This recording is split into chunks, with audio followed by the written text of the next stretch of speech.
Live Social.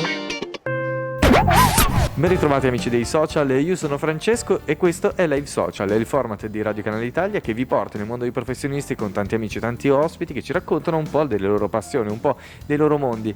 Oggi ho il piacere di ritrovare Marcia Burdick, eccola qui. Ciao a tutti. E oggi torniamo un po' a parlare della classificazione europea per quanto riguarda le nostre competenze linguistiche, ovviamente relative all'inglese.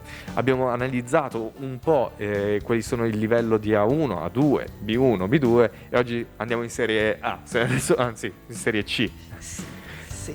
Andiamo a parlare del C1 e C2, dove le persone sanno già parlare e magari smettono un po' di pensare che hanno bisogno di lezioni. Allora, tanto per chiarire, se sei al C1 capisci quasi tutto e sai dire quasi tutto. Potresti sbagliare forme avanzate di verbi oppure avere qualche difficoltà in interazioni complesse, ma non ne hai molte difficoltà. Cioè al C1 magari introduciamo il subjunctive, che è un po' il vostro congiuntivo. Quindi Spicy. Yes. Sono sottigliezze, se vogliamo, perché un C1 riesce a cavarsela, però magari ha bisogno di lavorare sulla pronuncia, magari ci sono tempi verbali che proprio non che riesce, sfuggono, quindi sono cose che possono creare un certo disagio al lavoro o in un'interazione importante. Certo. Magari non ti senti bene fare le presentazioni davanti ai clienti esteri, sei un po' titubante o insicuro. Insomma, manca proprio un qualcosina però nell'ambiente formale, perché io immagino, conosco tante persone che hanno una classificazione C e voglio dire a livello sociale spaccano proprio, Bene, quindi insomma hanno... tutto bene lì.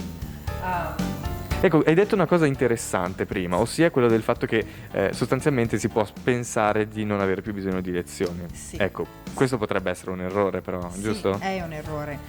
Allora, il C2 parla come un madrelingua, quasi, però ancora ci possono essere problemi di pronuncia. Allora, perché ci sono problemi di pronuncia? Perché le persone quando sono all'A1 e A2, a B1 e B2 si concentrano sulla grammatica. Certo. Allora questo è molto un'impostazione italiana perché si fa l'analisi grammaticale, proprio si imposta bene la grammatica a discapito della pronuncia oppure di sottigliezze, per esempio dimenticare di mettere il soggetto.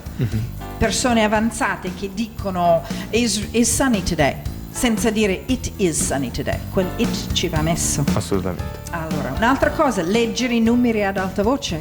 Ho avuto una studentessa avanzata, ma proprio brava. Le ho chiesto di leggere un articolo di giornale del Wall Street Journal e è caduto sui numeri e c'è rimasta malissimo. Perché non siamo abituati a leggere i numeri, specialmente i numeri grandi. Certo, infatti stavo pensando che sei molto in difficoltà anch'io, Sì. in effetti, e diventa, perché sono quelle cose su cui tu ti senti sicuro e ti vedi un po' crollare il mondo.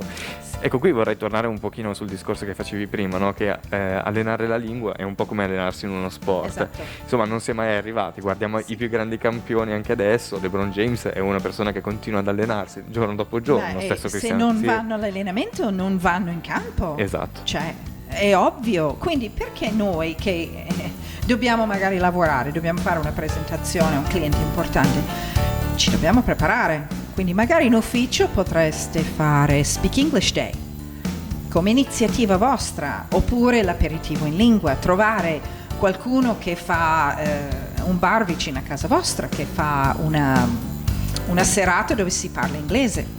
Certo.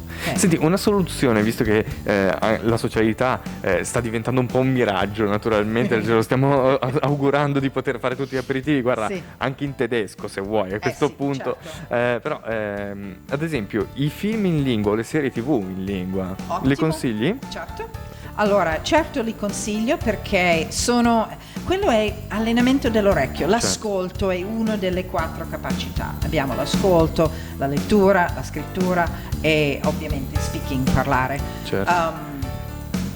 Guardare film, specialmente film che si è già visti. Esatto. Molte volte si sa cosa sta per succedere, quindi si conosce. Poi prima con sottotitoli, dopo spegnete i sottotitoli.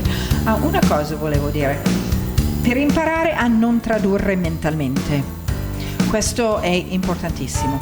Non tradurre mentalmente, perché se uno traduce mentalmente, cioè pensa in italiano, traduce, parla in inglese, ascolta, traduce in italiano per poi considerare la risposta, ci sono persone che lo fanno. Certo, sì, parlano male, si stancano tantissimo. Quindi ci sono anche metodi per smettere di pensare in italiano. Questo è sicuramente un plus, perché è un cambio di paradigma che davvero può fare la differenza.